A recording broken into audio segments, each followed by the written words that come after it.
de l'agneau immaculé fut offert sur la croix, dit saint Thomas, pour 4 fins principales. Pour rendre l'honneur infini qui était dû à la divine majesté, tribut que toutes les créatures ensemble n'étaient pas capables de lui offrir. 2. Pour donner satisfaction à sa justice divine de tous les outrages reçus par les hommes. 3. Pour remercier sa bonté infinie de toutes les grâces qu'elle daigne nous dispenser.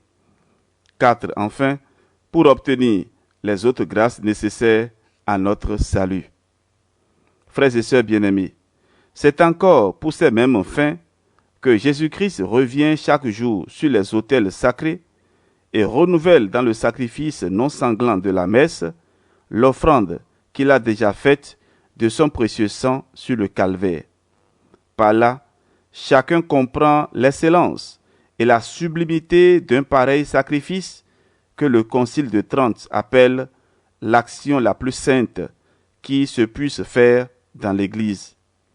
C'est le trésor caché, le centre de la religion chrétienne, le cœur de la dévotion, le soleil des exercices spirituels, le mystère ineffable qui comprend les abîmes de la divine charité.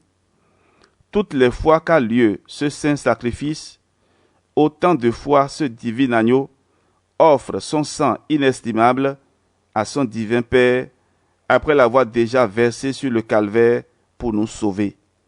Autant de fois se renouvelle le sacrifice qu'il offrit pour nous sur la croix. Comment assiste-t-on à un si grand mystère? Comment offre-t-on de concert avec le prêtre ce sang divin? Que d'irrévérence, que de scandale ne voit-on pas dans nos églises au moment même où on célèbre ce mystère?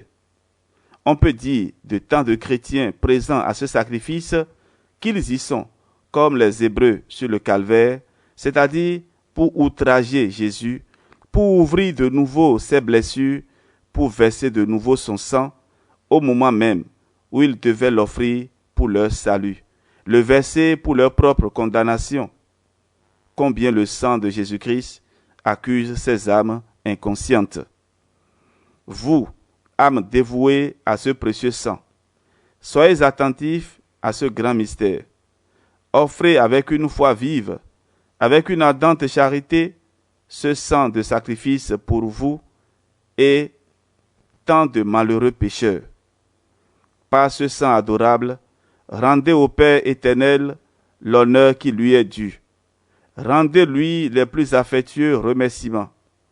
Obtenez l'abondance de ses grâces en assistant avec une grande foi au saint sacrifice de la messe.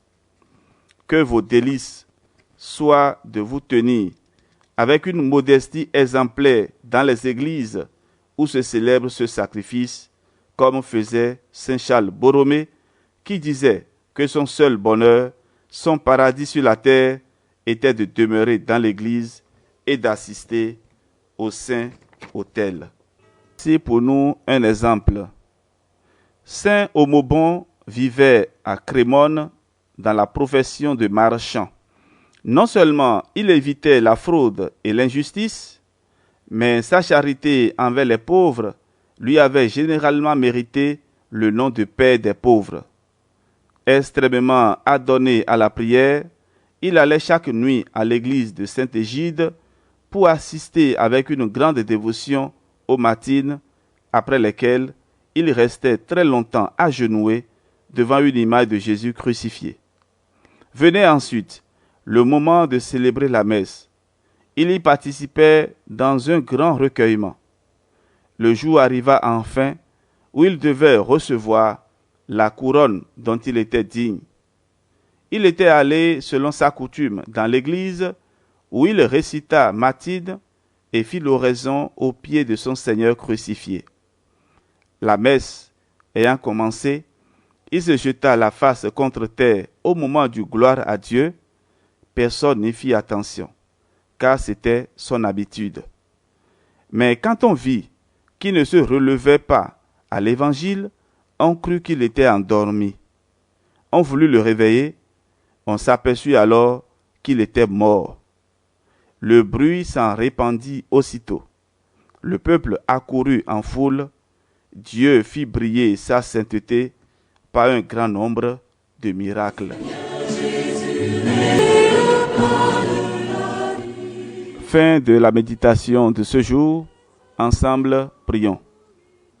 Je reconnais, ô mon Jésus, le grand amour que vous avez témoigné à votre Église en instituant un sacrifice si saint par lequel vous offrez chaque jour à votre divin Père ce sang inestimable que vous avez déjà offert sur la croix.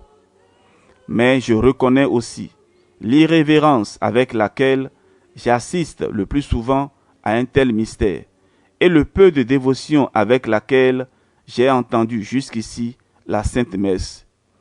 Il me semble entendre jusqu'au fond du cœur les justes reproches de votre sang. Il n'en sera pas ainsi pour l'avenir. Je saurai apprécier le trésor que vous nous avez laissé. Il ne se passera pas un jour que je ne vous offre ce sang en m'unissant au prêtre et en joignant mon intention à celle que vous avez eue vous-même, ô mon Jésus, quand vous l'avez offert sur l'autel de la croix. Je vous adorerai du plus profond de mon cœur, unissant mes adorations à celles de votre Sainte Mère, alors qu'elle était sur le calvaire, à celles des anges et de tous les saints qui assistaient à votre sacrifice. Ce sang, il m'accuse à grands cris, moi par qui le scandale arrive. Rends-moi, dit cette voix plaintive, rends-moi les cœurs que tu m'as pris. Ô doux Jésus, ma seule tendresse, ton sang verse en mon cœur une divine ivresse. J'ai, par les mérites de ce précieux sang, des adversités de cette vie, afin que nous puissions jouir éternellement de vos bienfaits dans le ciel. Par Jésus-Christ notre Seigneur. Amen. Au nom du Père, et du Fils, et du Saint-Esprit. Amen.